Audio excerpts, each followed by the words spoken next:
Hello everyone, today we're going to continue the code review of the Game Maker Challenge submission. Last time we were looking at Entity Instance and had cleaned it up to the point where the cached runtime behaviors are no longer serialized. Now, I did check that the two prefabs that have entity instances on them did in fact have empty lists for behaviors. But what I did not check is that how the game actually works at runtime, because you see, when you're making a game maker, you're kind of making a mini Unity, right? So these are prefabs, but not in the Unity kind of sense, but like in this game, which is a game maker, they are prefabs. Um, and when you go ahead and you modify one of them, let's say we add an explode behavior, remove collider because otherwise, I can't. I still can't. Okay, we add an add points behavior. Okay, and then we save that as a prefab because the button goes out in the bottom. Now there's a new prefab in our list, right? And so this thing can now be placed in the world, can now be instantiated. So somehow the logic of the game has to store this prefab. And one way to do that would be as an actual deactivated game object in the scene that then gets instantiated, right? So and so if that was the case and it was a deactivated game object in the scene that is basically acting like a prefab on disk in Unity, then it would make sense that all the behaviors that we want are right on that object. So I had a look into the hierarchy, and it's not that. That's not how this particular implementation of the Game Maker works. Different people implement it differently. Um, this one does not use, it does not store these prefabs in the scene. Instead, there's a create mode manager, and the create mode manager has a place prefab tool, and that place prefab tool has an entity prefab global handler, and that is a scriptable object. And here are the two default prefabs that we start with, the basic cube and the basic sphere. But when we look at the code, so the default entities are this, but here are the actual prefabs that were created by the user. And when we press the save prefab button, they get added to this entities data list. So anyway, and these are not actual game objects, right? These are like data objects. So this game maker implementation uses a system where there are live game objects, and that's what you are seeing in the scene and that's what does something when you hit when you enter play mode, and configuration objects, which is basically what in Unity would be assets, right? Like everything in here in the project. And so the assets in this game maker project are stored as data. All right, that all makes sense. And so remember how in entity instance I was saying, this M behaviors is both being modified at runtime and also it was serialized, and so I'm seeing a mix there, right? Here's the exact same situation, but two different fields. So we have this serialized field which contains the default entities. These two, basic cube and basic sphere, including their behavior, right? Collider entity base, collider, and mesh, and all the parameters, and all of that is data. And then there's a second collection, this one at runtime, which is explicitly marked non-serialized. That's great. And when the game starts, on after deserialize gets called, and so the runtime list is pre-populated with those two entities in the default entities data. Now, thing about on after deserialize is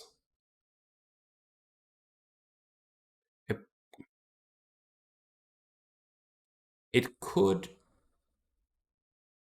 I believe it can get called more often than just when you start playing the game. I think it, yeah, I think this also gets called when you actually edit values in the inspector. So let's say we're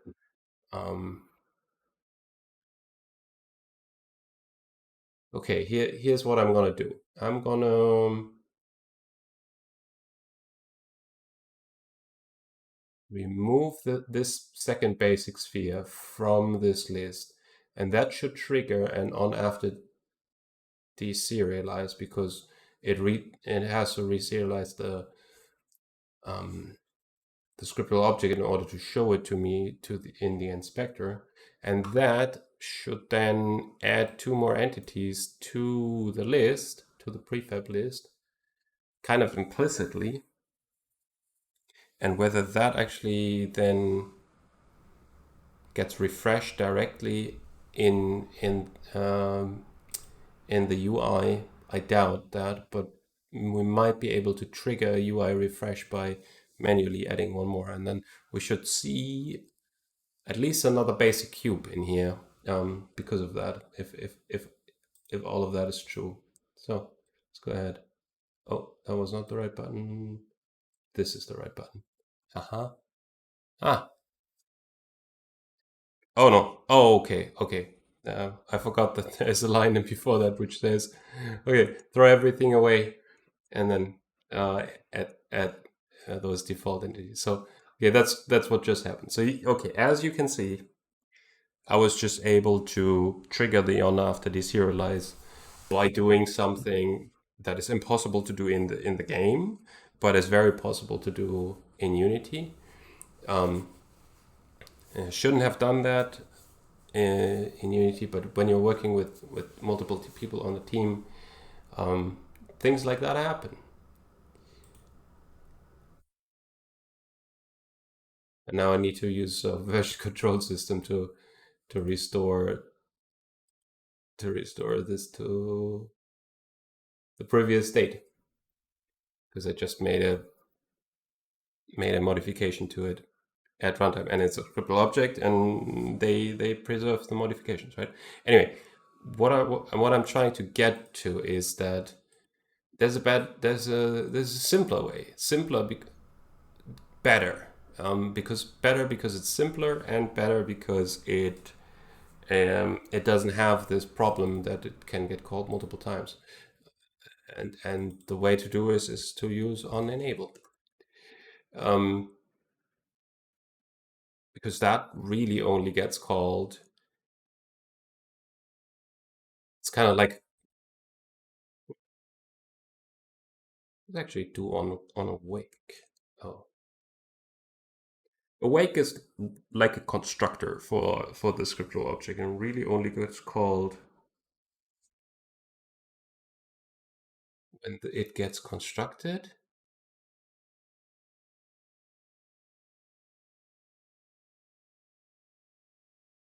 No, that's not good enough, because it's not going to get called when we enter play mode. That's a hot reload. Okay, so we need on enable. All right, on enable definitely gets called when entering play mode, and let's do the other things. Okay,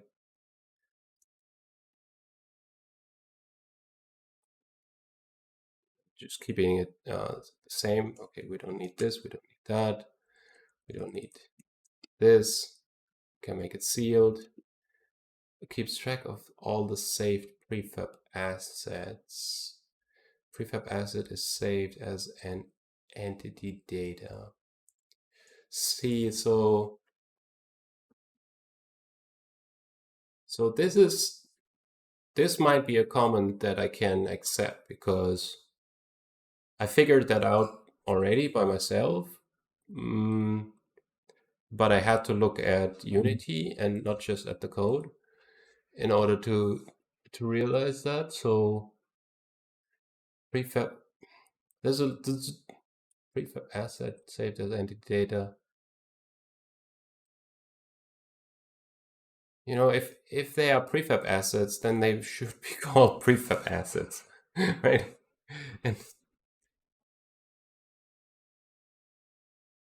And if they were called prefab assets here instead of entity data, then the comment can go away. So there's a little bit of a naming clash. I don't remember whether the Game Maker Challenge itself specified whether it's supposed to be called a prefab asset or a prefab or entity data or any of those things.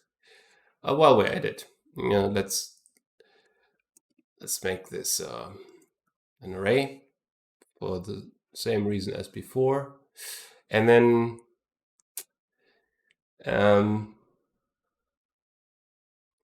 these are both called datas, and it's not really like a problem, but data is already plural. The data is data is Latin, and the singular of data is datum.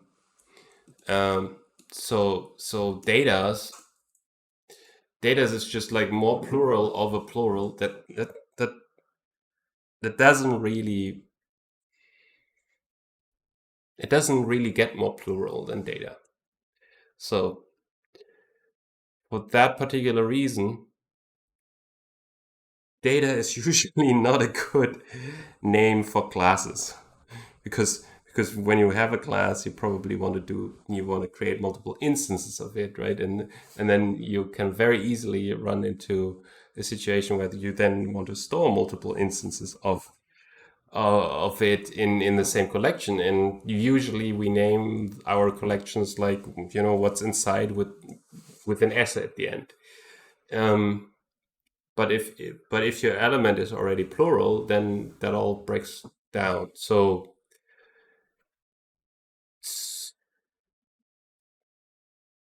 data is not a particularly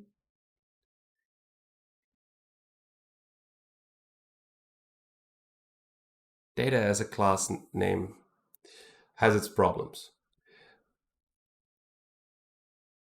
However, there isn't an easy fix for this. Like you can try something like descriptor, information, info, or you can go the opposite way and say, okay, I don't know, maybe this shouldn't be called data. Maybe this is just a prefab asset, right? Like or a serialized entity. Is it a serialized entity? Not sure. I mean, data sounds like the serialized form of something that exists, right? So there exists an entity, and then I serialize it, and now I only hold the data of it.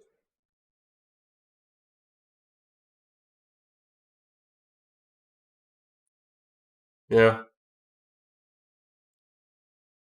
So I'm not gonna touch that. It's not wrong. It's just maybe there's a better name, and maybe that better name then helps get rid of the comment and entity prefab global handler. See, this thing had entity prefab. Maybe this should be called entity prefab.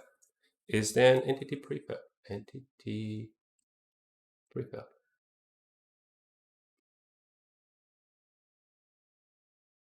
Yeah, well, entity instance, entity prefab.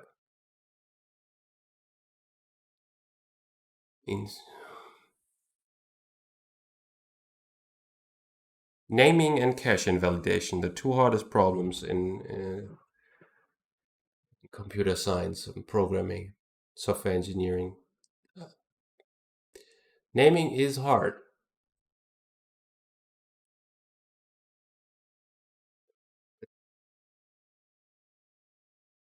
But this creates confusion, right? This creates a dissonance. So it should be one of those. Probably not both. And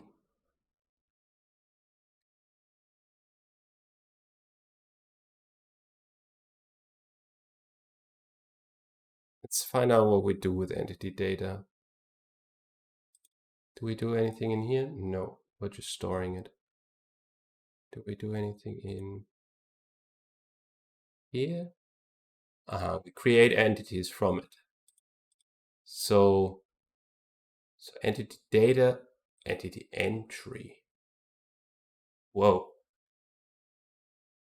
We're not creating entities, we're creating entity entries.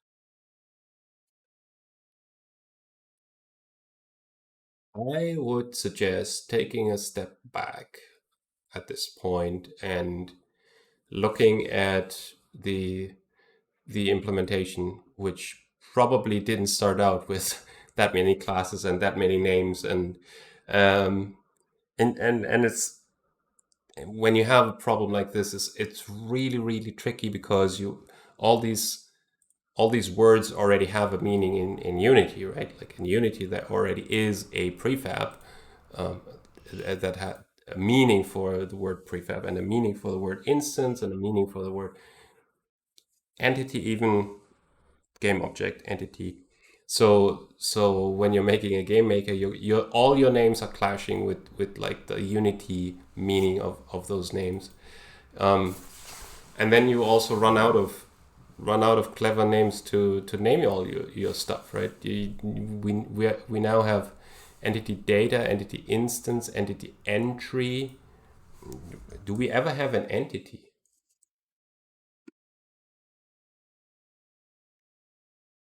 We don't have an entity class. That's not a thing. But we have a field that is called entity, but it is an entity instance. So, like I said, at this point, I would probably suggest, okay, when you are in a situation like this, take a step back, write down all your names and and what they do, right? And maybe do come up with a better naming scheme for the entire thing, so that you don't have to carry this burden forward and every single new programmer you add to the project is going to ask like, why are things named this way? And it might it's not helpful for communication if things have multiple names or are referred to differently by different people, and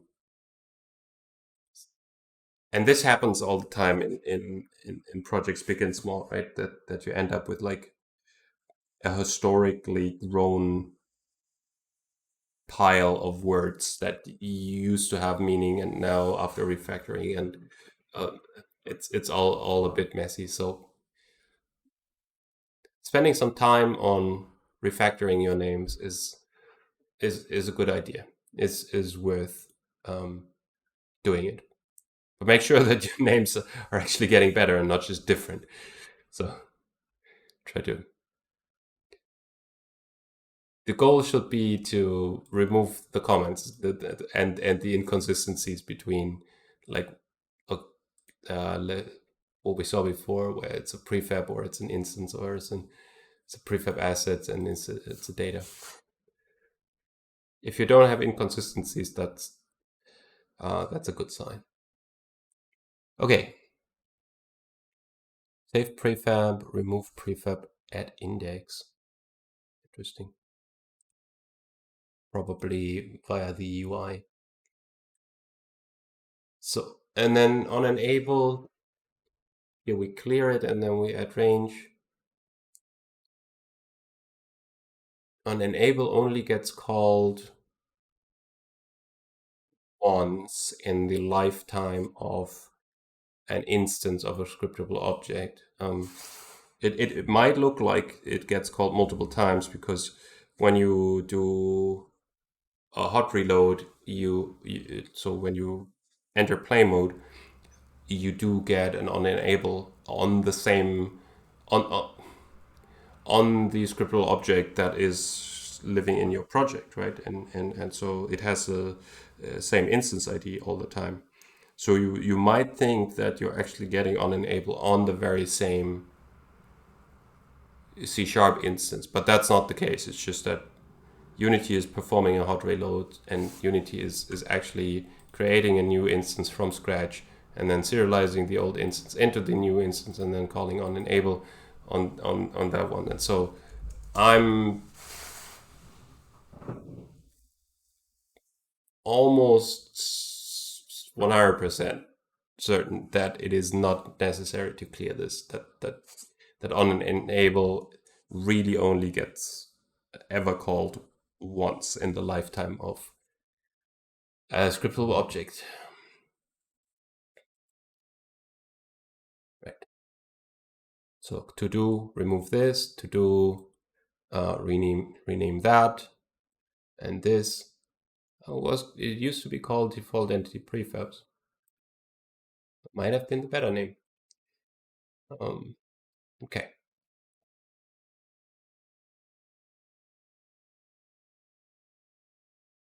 Okay, good.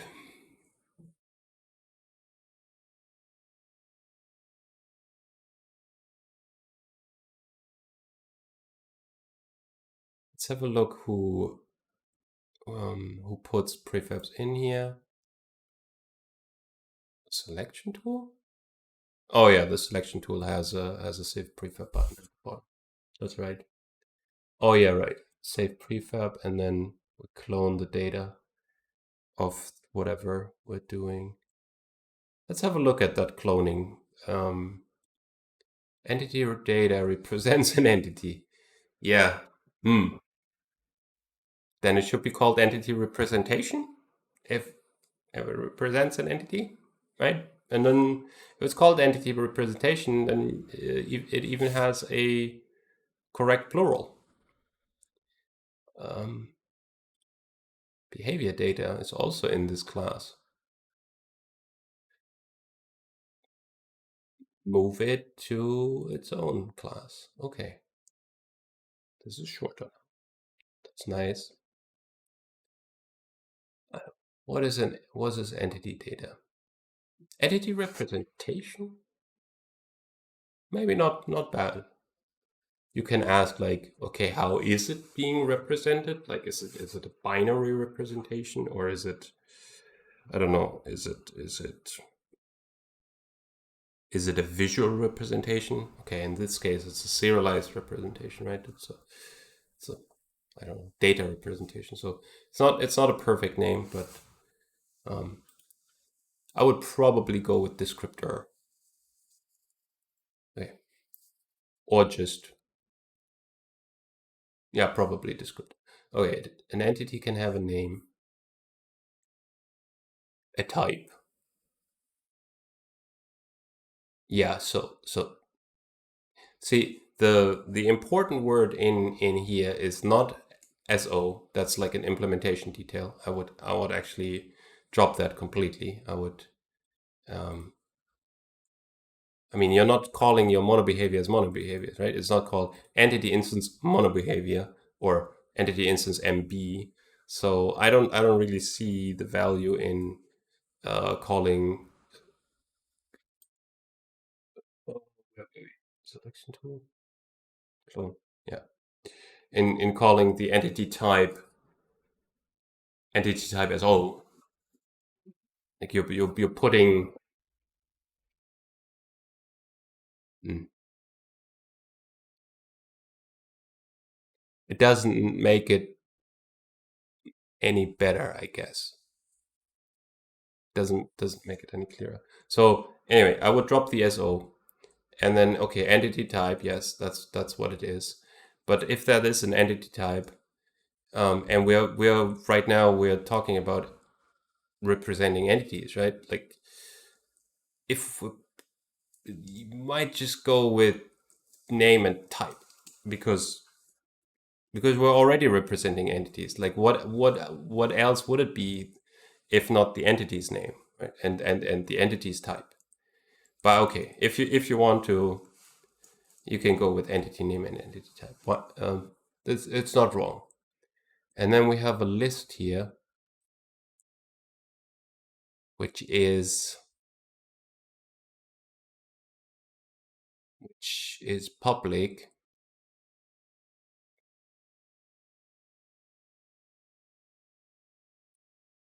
I would make all of these read only, to be honest. If I just want to pass it around. Is anyone using this in like a serialized field so that we need an inspector where we can actually do stuff with it? Yeah, right here. Okay. Okay, so if this were read-only, then the inspector wouldn't work, right? But cloning would still work perfectly fine. I guess they would not really be serializable anymore.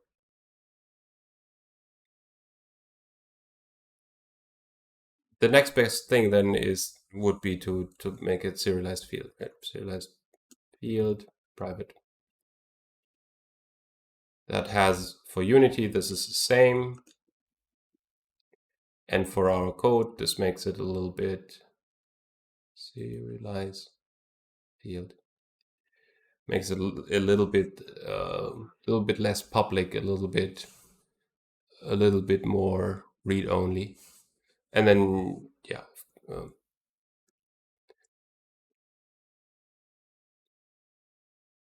this would need some adapting. But what I'm getting at is this list is very very exposed, right? You can from external you can reassign the list, you can add and remove stuff to and from the list, and pretty sure you want none of that. I'm pretty sure what you actually want in terms of functionality is more like again more like an array, and you probably don't even want to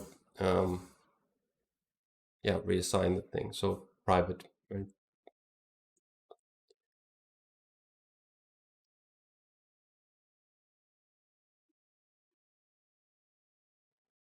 How do we do that?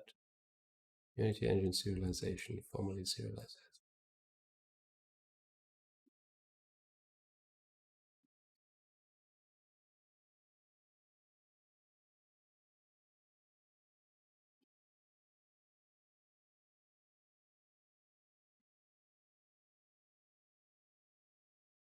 What is it called? NTTSO, right? NTTSO. And then I suppose in this project there's a naming scheme where private things are called m underscore and then uppercase, or m underscore and lowercase, m underscore uppercase. Okay. So then entity name, entity SO, behavior data. We would do this, that, private, public. Nice. And then we clone it, and we have to do that as well. Type.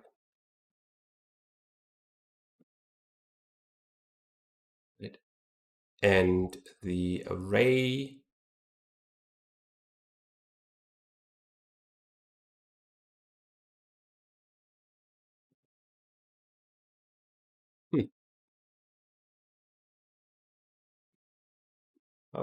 Probably go for this.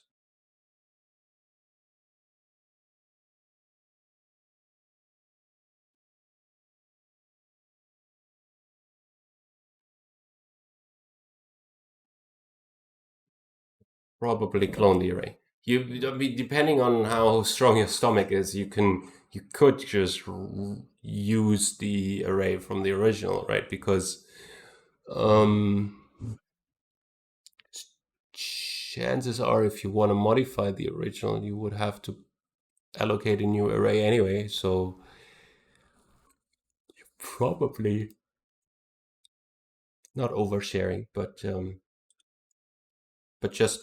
maybe it's better to be safe and just clone the thing.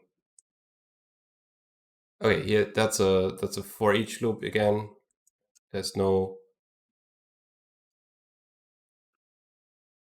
other thing going on with the I than just indexing it.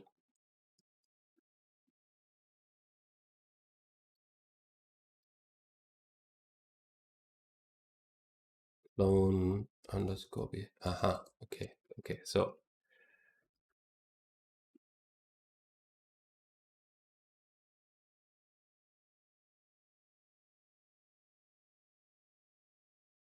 I see. So this is a shallow copy. We want to have a deep copy. This is of course not how we do a deep copy. So then let's just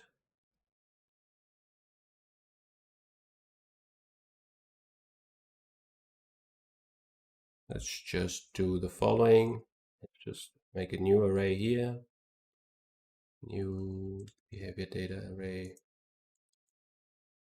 of the size of the old one. Right? And now we need the I. Because now we need to access both of them.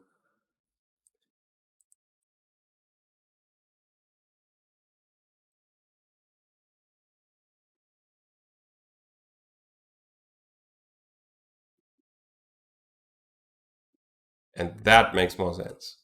And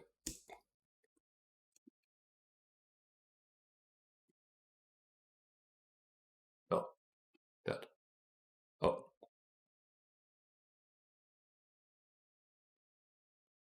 So now we have a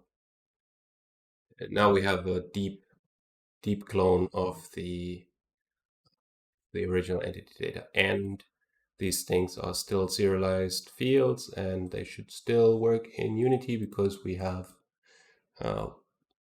used the formerly serialized as field. So let's have a look if that actually works, or if everything is gone now.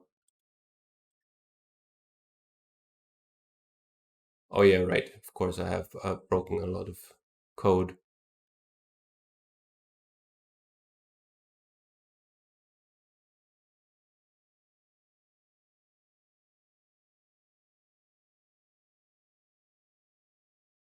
I'll fix that up while pausing the recording. You don't have to look at that.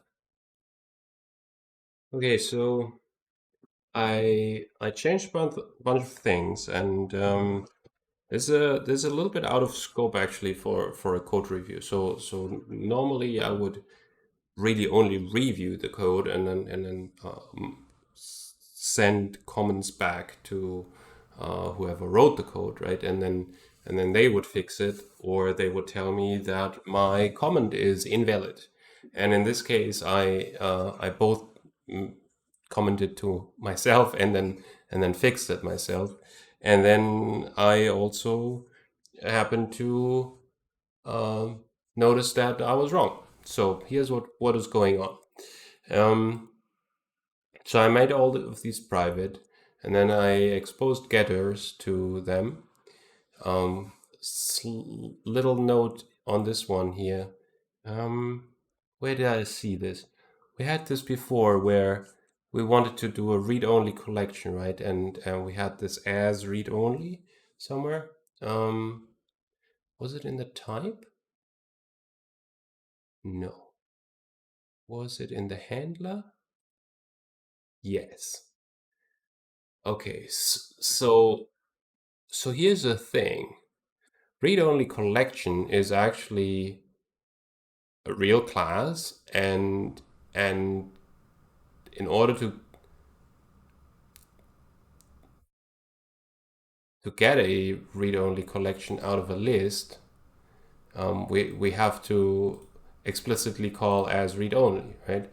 And a list itself is not derived from read-only collection, but it does implement the interface I read-only collection.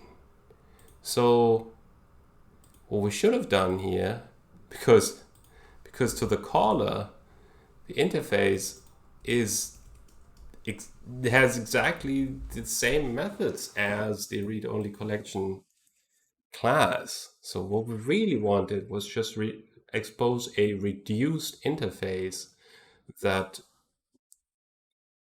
can only be read. So this is the right way to do that. I thought that's what the code was doing previously. I thought that is for some reason this is that was an interface all along. But yeah, it was making a real copy, right? And so every time you would access the getter, a real copy of the class would have been made. Shallow copy, so only a couple hundred bytes, but still, and it's a getter. You would potentially call it in like a for loop, like 100 times or something. Um, in fact, right here, this is this getter is being called like one, two times potentially per entry. One time to count and to check if we're still below the count, and then one more time to actually grab the element out of it.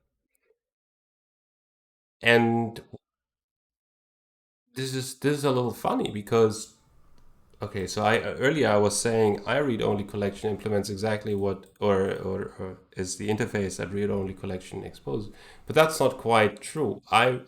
The idea of a I read only collection is that okay, it has everything of I enumerable, which is not much. You can just enumerate over it. You can for each over it plus count. So you can ask it upfront how many items are in there. But you still can't index into it. That is I read only list. I read only list has everything that I read only collection has. So you can enumerate it, you can ask it how long it is, count, and you can use the index there. And that's actually what the code is doing here, right? It goes over, it uses count and it uses the index. So I have no idea why this actually worked for read-only collection, but in order to make it work with the interface, we actually need I read-only list. Nevertheless, it's probably not a good.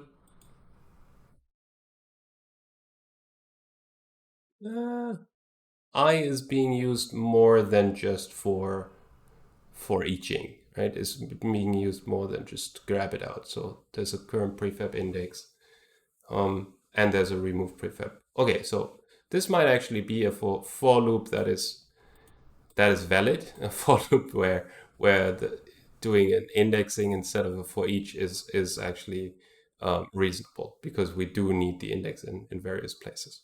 So anyway, that was a tangent on a tangent about read-only collections.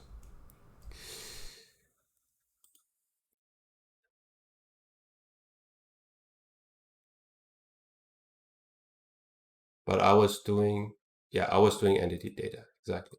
Okay, so here as well, I exposed it as an I read only list. Earlier I was turning this into an array, right? And then the problem with the array is that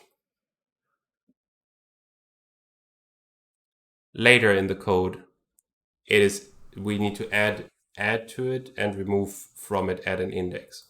I'm the original code was doing that from outside the entity data class. It was basically just bypassing um, any encapsulation, and it was doing like this, right? You just grab the list itself and add to it.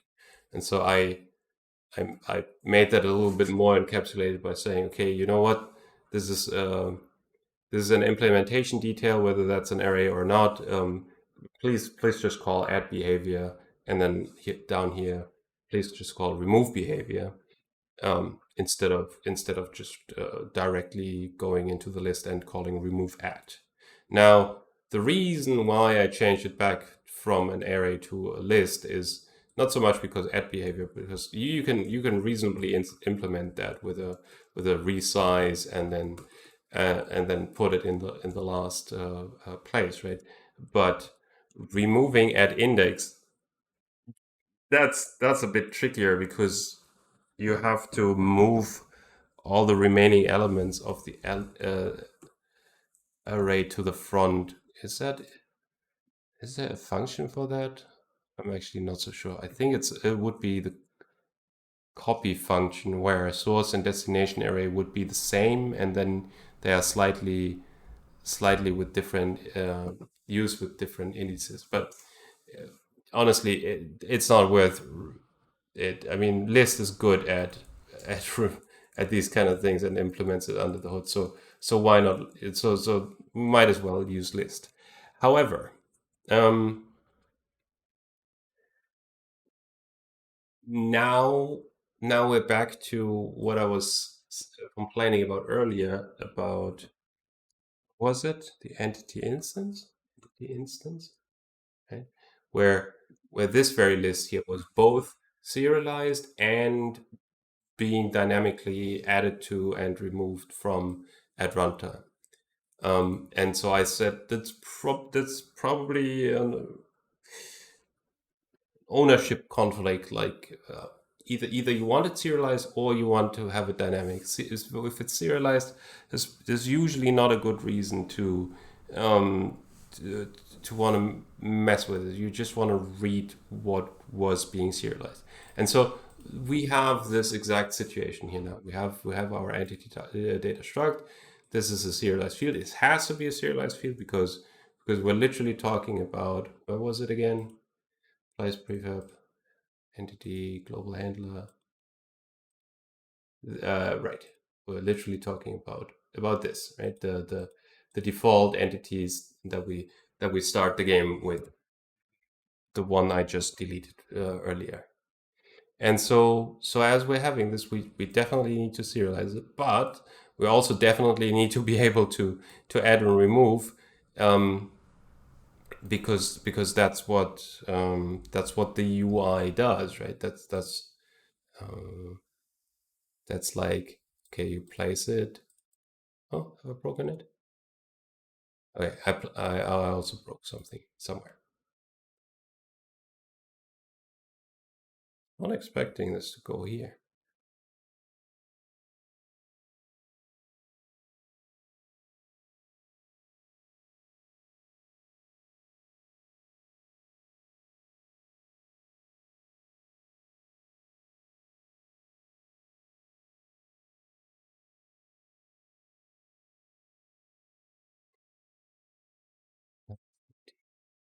Oh, I see. Yeah, okay. When I change it to a list, this is now not the actual size of the list, but the capacity of list. And so just doing a direct access doesn't work anymore. Um, okay.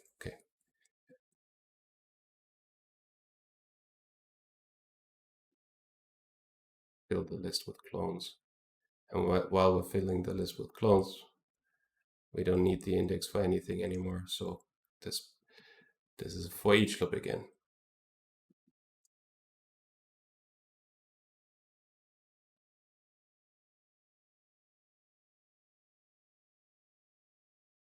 Okay, better.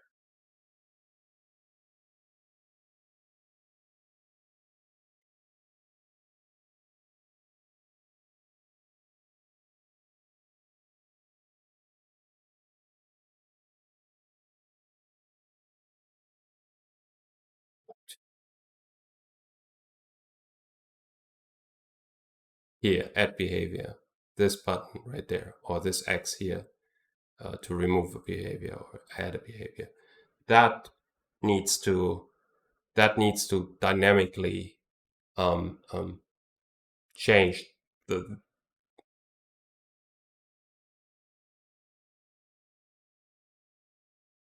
assuming that needs to dynamically change this list. Is that true? Add behavior to, yes, that's the button that we see, and that calls down to there. So okay, it needs to do that, right? And then when we press save prefab, which is at the bottom and you can't see it, this button here, then it has to go into the list as well. So what is going on? How do we fix this, or why is this a problem? How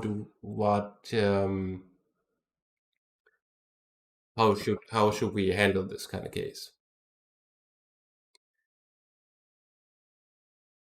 There are multiple ways to move forward with this. One is to say, okay, we don't care. Let's throw encapsulation out the window and treat entity data as a pure data holder, right? The way it was before. Everything public, serialized fields. You just have global access to it, and you don't care about anything, and you would remove as much functionality from it as possible. In fact, there shouldn't even be a clone method, because if it's a pure struct,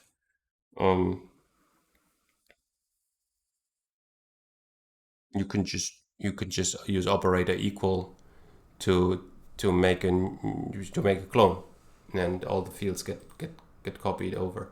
I mean, the list is tricky. Now it's double tricky, because also you want to, yeah, the list is tricky, and especially the inside, you want a deep copy. So that doesn't work. Okay, fine. So you probably still need the clone method. But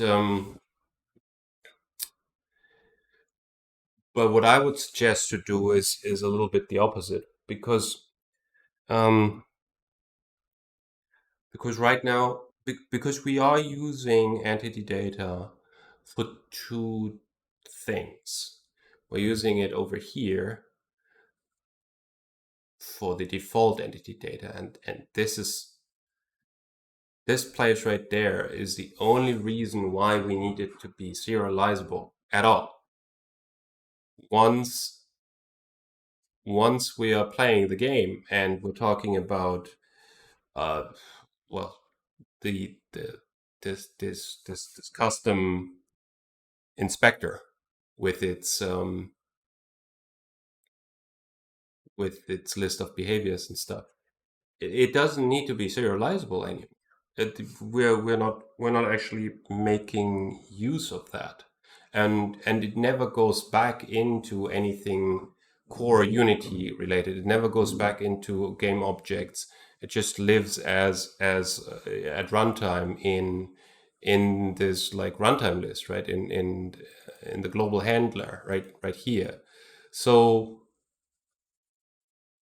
what I would suggest would be to split this class into two classes,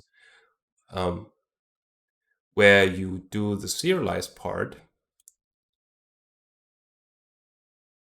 and you use that right here for the default entities, and you use Unity for that, right? And then you have another version of this class which is non-serialized, and it has lots of functionality on it, and you can add and remove behaviors, and that's this part here, the runtime part. And instead of on enable just like copying them over, you would convert from the default entity, the serialized default entity format, into the runtime format, right? And then add them, and then everywhere else in the code, you're using a runtime format. So none of these need to be serialized, and the conflict of ownership over these fields go away. And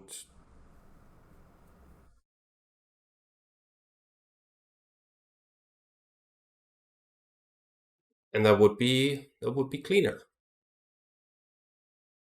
And the other thing that I'm not going to do that, because again, this is supposed to be code review, not a code fixing session or improvement session, right?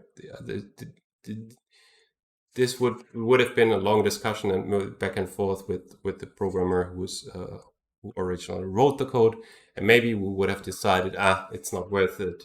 This is a really big refactor. Maybe we'll just leave it as is, and and we make a mental note, or maybe even a written note, that okay, this part of the code is not as clean as it could be. We'll come back to it later if there ever is another problem with the same code, right? As we build more of the system, build more features, maybe we get more reasons to split this up into the serialized part and the non-serialized part. Maybe it goes away entirely. Maybe we get additional requirements on it that mean, okay, splitting up is no longer an option. So sometimes when the refactor is big, and the existing solution is working and like not completely terrible, just leave it in, make a node and move on. And implement your features. Don't get bogged down with like trying to make it perfect. So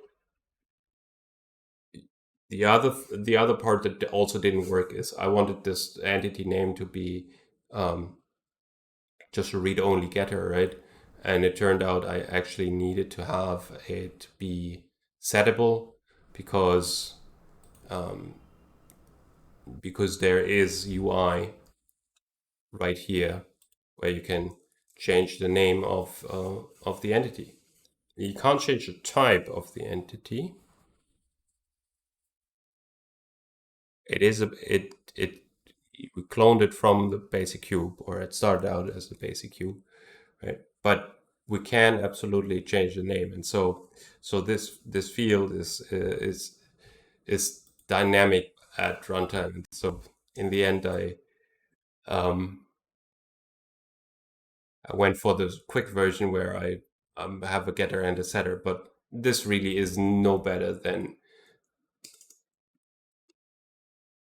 just what we started out with, where it was just public, right? That's no better.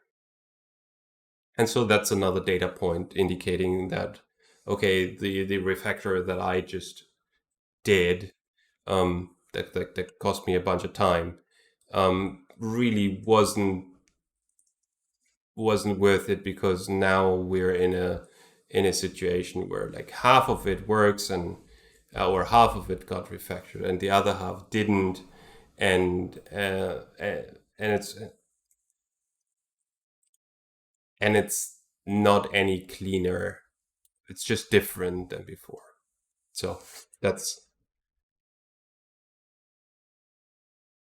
was an unsuccessful refactor, and that should have been avoided to do that in the first place by having a discussion with the original programmer, who probably has a better understanding of the full picture, right? And could have said, nah, this is actually more dynamic than that, and these are both used serialized in the default list, and also need to be at runtime, and so blah blah blah. You would have a discussion about it.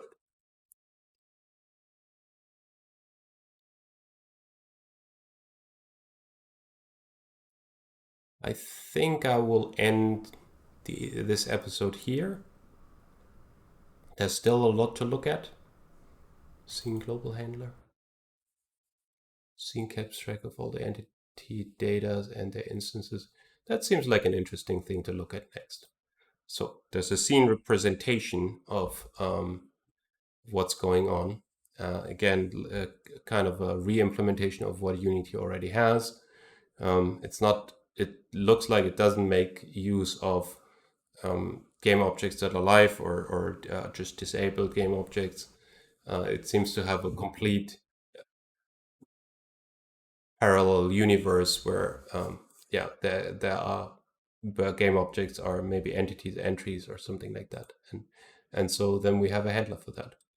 I think that's what we're gonna look at next. That will be interesting. I already see a couple stuff that we can talk about. All right. See you next time. Bye.